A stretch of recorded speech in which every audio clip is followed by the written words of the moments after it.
This strange set of speakers that I got from a recent estate sale had all the hallmarks of a white van special scam speaker. So of course, I had to have them.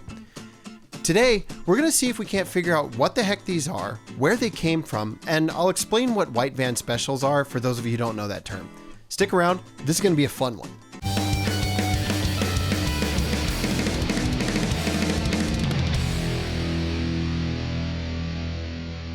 First, let's start with the obvious stuff.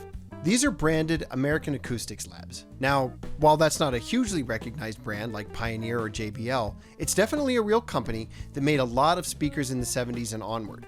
It was founded by Lloyd Ivey, who also created the much more well-known MTX Audio brand, which focuses more heavily on car and marine audio systems, though they do make some home audio products.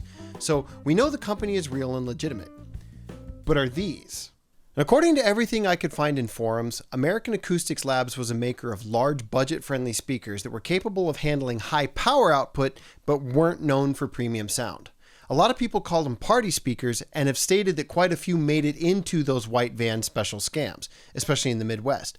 However, I also saw quite a few claims that these weren't half bad and that users actually really liked them, which just proves that taste is entirely subjective. So what is the white van special? In essence, it's a scam where guys will sit in a parking lot with a van full of electronic equipment that they claim is high-end overstock that they're just trying to get out from under, so they'll sell it to you, you lucky guy, for cheaper. This stuff is total garbage, sounds worse than your cousin's new freestyle mixtape, and is often weighted down with rocks or hunks of concrete to feel premium. Usually, they have generic made-up brand names, but counterfeit name brands have appeared in the past as well. So the question is, did these come from a white van? There is no specific model number anywhere on the front or back of these. However, this old yellowed piece of paper does have a few things. First of all, the AAL logo does check out and the address is correct. That's a good sign, though obviously that's easy to fake. The most obvious thing here, though, is this. These are AAL's Studio Series. If we look that up, we can definitely see some similarities between the results that pop up and these. I couldn't find an exact match, but that's also not necessarily a sign that they're fake. I was able to find other examples of this same exact warranty card on sets of speakers from the 70s that have very similar construction on the cabinets, the cloth grills, and the terminals. Again, that's a good sign. And another interesting clue is this sticker up here. Mayflower is a moving company, which means whoever had these before me liked them enough to pay to have them packed up and safely transported when he moved rather than just chucking them. So that's good. Or at least he protected his white van investment. The terminals are interesting. They're spring-loaded and actually have a fuse built in, 3 amp, 250 volt. That tracks with them being meant for high power output. Plus, a fuse is an added cost that I imagine scammers wouldn't bother with. Now, I'm not in love with how much these sound like Lars Ulrich's snare drum when you knock on the back panel, but that's something that I can live with. Let's take the front grille off. We have a 3-way speaker with a 12-inch woofer, a 4-inch mid driver, and a piezo tweeter with what I assume was once a white directional horn. There are also 2 adjustable dials that increase or decrease the mids and highs. These do work, and pretty decently too, which surprised me a bit. But I have to point out the fact that they're not exactly installed straight. I feel like most premium brands would at least try to make things line up. This is the tweeter. Like I said, it's a piezo tweeter. What that means is rather than having a coil of wire interacting with a magnet to make sound, this uses a solid crystal that deforms under an electric field, something known as the inverse piezoelectric effect. These are usually much cheaper to make and rarely if ever find their way into premium gear. Also, this is a strange color. Every example of the Studio series I was able to find online that used the same tweeter horn as this had a black one. These are the only examples I've been able to find anywhere that use these white horns. The closest I found online was a single set of similar but slightly different Motorola tweeters, which are close, but they don't have the lip. The back only has the number 926 printed on it and no manufacturer. That's likely just an internal code that was meaningless to us outsiders, which kind of confirms that these are generic piezos, which were widely available at the time. I can find lots of them for sale with the black housing that came out of lots of different pieces of equipment across a vast array of brands and applications. So no help there. So at this point so far, I was not convinced that these were not white van knockoffs. I was still suspicious. But then I pulled the mid-range driver out and looked at the back of it. This one is actually labeled Truly a miracle in these sorts of quests because this gives us a lot of information. The first and most obvious thing is the branding. These were made, or at least labeled, for American Acoustics Labs specifically.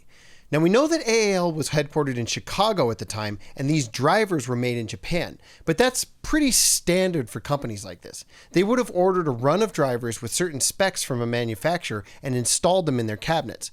So this made me confident these at least aren't counterfeits. However, we're not really at an answer yet. A very important number here is kind of easy to miss. It's the HSA 1207. This actually is a JVC manufactured driver. JVC, as you probably know, is a major recognized brand, and these same drivers made it into several other JVC branded speakers, as well as some other brands like Hitachi as OEM hardware.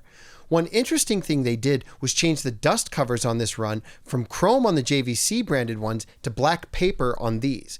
Now, something I forgot to mention here, if you look up the HSA 1207-01M variation, you will find them with the black paper dust cover, but they're not branded for AAL. It's possible that was JVC's decision, but it's equally possible that AAL made that decision, and if that's the case, then the white tweeter horns start to make a little bit more sense, because they may well have done the same thing with those.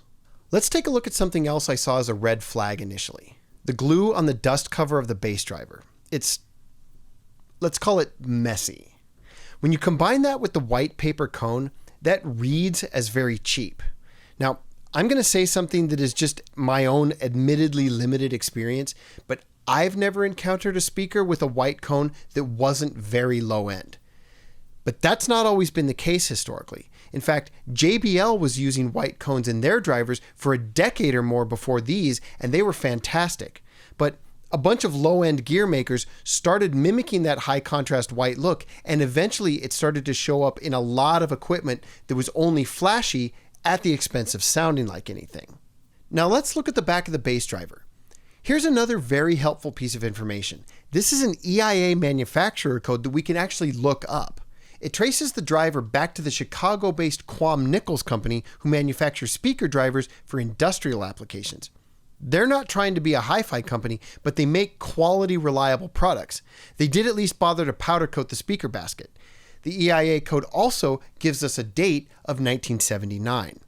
Knowing that Quam Nichols manufactured this driver, the messy glue makes more sense. They make industrial products that don't really focus on cosmetics under the hood. Plus, it probably wasn't even noticeable 50 years ago when the glue was clear instead of yellowed like it is now. So that actually checks out. With the big driver removed, we can see the very minimalist crossover they've got going in there. All they did for a crossover is to add two small electrolytic capacitors in line with the mid driver and the tweeter. The bass driver gets the full signal.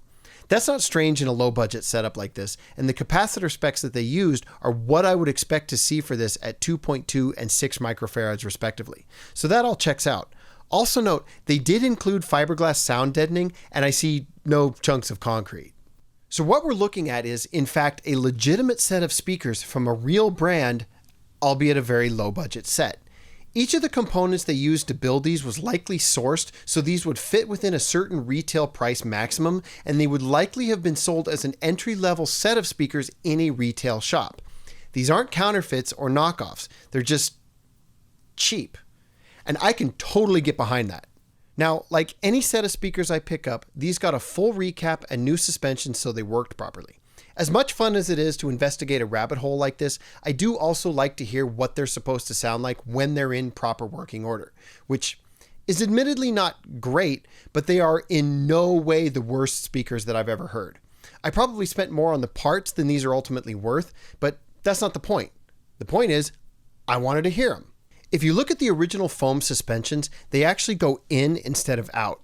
I'm sure they have a reason for that, but I made the executive decision to reverse them because A, it looks better, and B, the shape of the new suspensions conforms to the cone more correctly when it faces outward, so the cone sits in the correct resting position. Flipping it around would have pulled it out a little, which we don't want. One thing I did like about these, and that made a huge difference in the sound quality, were the two dials that adjust the mid-range and high-range frequencies. They were able to dial back the harshness of that piezo tweeter so that things weren't as ridiculous, and it really does make a difference. I found that if I kept it set a little lower and brought the treble up on the amp, I was able to dial in a surprisingly decent sound, all things considered. I'm not going to gripe about the sound of these speakers because I didn't go into it expecting anything more than terrible. And in fact, they're much better than that. But if I really want to find something to gripe about that made me nuts, it's the fact that they soldered every connection in place, which made working on these a gigantic pain. Also, trying to source a 6 microfarad audio capacitor at a reasonable price is pretty much unobtainium these days, so I had to settle with 6.2. As an aside, when I was cleaning and fixing these, I pretty much listened to nothing but Belphegor the whole time. They kind of became the soundtrack for this entire video project for me. This album in particular. Not that it matters, but it was such a part of the project that I just had to share it. It is so good. I think these cleaned up nicely. I'm happy with how they turned out, and it was a fun bit of research for me figuring out what their story was. I hope you guys enjoyed that. I'm sorry this took so long to come out. I got started on a completely different video and got 80% of the way through it, and then the VCR that I was using crapped out on me. It happens. Fortunately, I was able to scramble and make this video. So thank you guys for watching. Thank you for your patience, and I'll see you guys again soon. Metal.